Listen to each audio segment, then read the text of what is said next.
नाज़रीन, आप देख रहे हैं J11 न्यूज़ चैनल। आइए देखते हैं आज की अहम खबर। ज़िला महबूबनगर के जड़चला मंडल के मौजे गोपलापुरम कपास के जाली बेंच को पुलिस ने किया जब्त। इस ज़िमन में आज जड़चला पुलिस स्टेशन में एडिशनल सुपरिटेंडेंट ए रामलू एग्रीकल्चर ऑफिसर की निगरानी में सहाफ़ती कॉन्फ्रेंस मुनक़िद हुई और मीडिया को तफसीलात से वाकिफ़ करवाते हुए कहा कि महकमा पुलिस और महकमा ज़राअत के मुश्तरका तनख़ी में गुंटूर से लाए हुए 221 किलो कपास के जाली बेंच को पकड़ा गया। गोपलापुरम मौजे से ताल्लुक़ रखने वाले प्रभाकर रेड्डी और सुधाकर रेड्डी के मकान में तनख़ी के दौरान जब्त किया।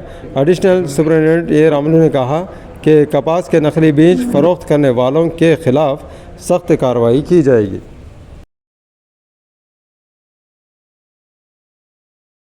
గ్రామంలో సుధాకర్ రెడ్డి అండ్ ప్రభాకర్ రెడ్డి అనే వ్యక్తుల ఇళ్ల మీద పోలీస్ మరియు అగ్రికల్చర్ ఆఫీసర్స్ రైడ్ చేసి 3.5 క్వింటాల BT3 పత్తి విత్తనాలు, నకిలీ పత్తి విత్తనాలు పట్టుకోవడం జరిగింది. వాటిని తీసుకొచ్చి టెస్ట్ చేస్తే BT3 అని కన్ఫర్మ్ అయిపోయింది.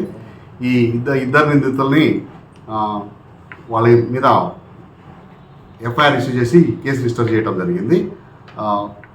ఈ మహబూబ్నగర్ జిల్లాలో నకిలీ పత్తి విత్తనాలని అరికట్టడానికి కలెక్టర్ గారు, ఎస్పీ గారు ఆధ్వర్యంలో agriculture department and police department కృషి చేస్తున్నారు.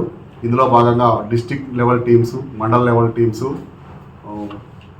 ఇవి సంయుక్తంగా ఎక్కడైతే ఈ కాటన్ సీడ్స్ తయారైతాయో ఆ ఫ్యాక్టరీల దగ్గర చెక్ చేయటము, మరియు రీటైలర్స్, ఆథరైజ్డ్ డీలర్స్ దగ్గర మండల కేంద్రాలలో, తర్వాత టౌన్లో అక్కడ తనిఖీలు చేయటము, మరియు ఇప్పుడు దొరికినట్టుగా కొంతమంది ప్రైవేట్ వ్యక్తులు వాళ్ళ యొక్క గృహాలలో అక్రమంగా తీసుకొచ్చి అమ్మేటటువంటి నకిలీ పత్తి విత్తనాలు కానీ మరే రకమైన విత్తనాలు నకిలీవి, వాటి మీద దాడి చేసి పట్టుకొని వాళ్ళ మీద కేసులు పెట్టడానికి agriculture department and police department సంయుక్తంగా మేము దాడులు చేస్తున్నాం.